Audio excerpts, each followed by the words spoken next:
Flux Laura models are really hyped out these days, and this is because they generate very realistic lifelike images. And in this video, I'm gonna share a platform where you can find a lot of Flux Laura models and you can even train your own Laura model. So I'm very excited. Let's dive in. So this platform is called Flux AI, and this is an all-in-one AI tool. You can find automatic 1111, you can find comfy UI, you can train your own Laura models in it. And this is not just limited to the Flux AI, you can even find the checkpoints for the stable diffusion. And if I keep on scrolling down, you can see this is an endless list where you can find different kind of Flux Laura models, you can find the different checkpoints, and you can find a variety of style like the anime, photorealistic, cinematic, gaming style, animation style, manga style. So it's an endless kind of list. And because they offer the flexibility to train your own models in it, so that's why you can find some really awesome models generated by the community. But if you want to find any checkpoints or any specific model, you can click on this all type and you can apply the filter for that. So if we look at that, what models they have the stable diffusion 1.5, 2.1, STXL, stable diffusion 3, Flux, and these are a couple of more models like Coloros, Playground version 2, Lumina. So you can find almost every AI image generator here. So because we are focusing on the Flux AI, so I'm gonna select the filter for Flux 1, and now you can see we have all of the checkpoints and Laura models just created for Flux AI. And if I scroll down, you can see this is an endless list, and I don't think there is any other place where you can find this amount of Laura models for Flux AI. So why not to try a few of them like this film photography style. And you can see these are some of the demo images, and look at the quality, man. It really looks like a cinematic film style. And these are some of the demo images, and to use this model, just click on this run model and you will have this interface in front of you. So now you can see we have the prompt section, and on the right side you can see we have the model. So you can also control the strength of your model, which is by default 0.8, and I would like to keep it around 0.8. And then we have the image reference option like control, pose and all that stuff. So if you want to play around with this one, it depends on you, because we have the lot of customization in it, just like the stable diffusion. Then we have the image size, you can select the aspect ratio, then you can also select the number of images, and just like stable diffusion, we have the sampling steps option, we have the CFG scale option. So if you have already used the stable diffusion, you know about these settings. Now let's give it any prompt. A woman wearing a white tank top with short hairs standing near a phone booth, and hit generate. And to generate the 4 images prompt, this will cost you around 36 credits, and if you're on a free plan, you will get 200 credits on a daily basis. That means you will be able to generate 20 to 25 images per day, and this is a good number of images. Alright, so these are the output results, and if we look at this in the wide screen, this is the first image,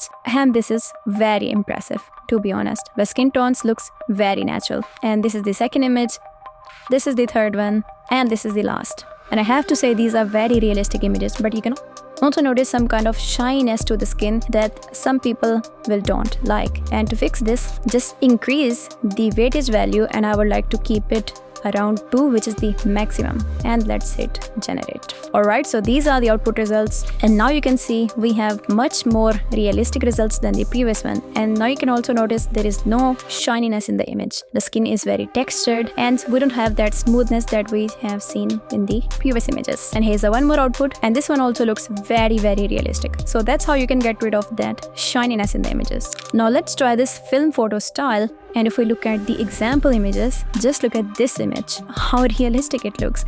Just look at the skin texture, pose. This is very realistic. So simply run this model, and this time we're gonna try this prompt. An Asian couple on a Tokyo street at night, film photography, cold tones. And again, I'm gonna use the high weightage values, and make sure to enable the improve prompt option, because this will add some more details in your prompt. Alright, so these are the results, and it really looks like a film photo style. And look at the background, look at the skin textures, each and everything looks good, and I'm really impressed by the color tones that it used in this image. And this is the one more image, obviously very good output, and this is the last output. Yes, there is something that is not right in this image, but overall the other images looks very realistic. Well, this AI tool is not just limited here. We have the built-in in-painting option, we have the built-in upscaler, background remover and outpainting option, and we even have the image face swapper. So we have a large number of flexibility in this AI tool, but my favorite is their creative upscaler. So I want to upscale this image, so I will click on that and hit upscale button. And even in their upscaler, we have a lot of customization. You can control the strength of your upscaler, you can control the style, you can control the details, you can control the HDR effect. So it all depends on you. So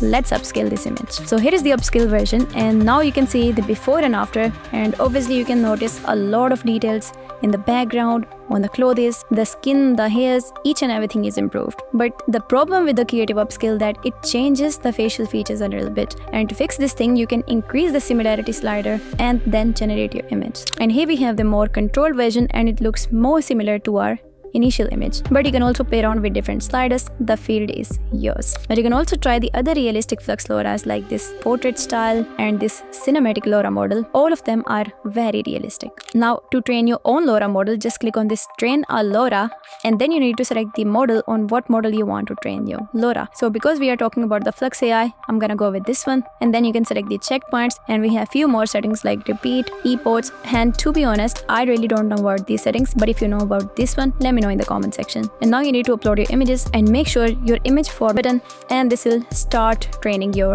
Laura. Well, this process can take about 20 to 30 minutes, so sit back and take a cup of tea. Okay, so our model has been trained, so just select your model and hit test Laura. Alright, so now we have this interface in front of us, and if I scroll down and click on the model section, you can see we have multiple models. So we're gonna select our model, which was this one, and just increase the values upside. And in the prompt, because our triggered word was Karan, so I'm gonna type Karan wearing a tank top, detailed image. So now we have the trained Laura model, so we can generate as many images as we want. So that's how you can train your own Laura model on Flux AI. But if you want to use the pre-trained Laura models just to get the realistic results, we have a list of them. So because in a free plan you are getting 200 credits on a daily basis, but if you want to upgrade to the premium plan, these are the plans that you can look after. And I think this is worth upgrading if you are working on a big project. So the link is in the description below.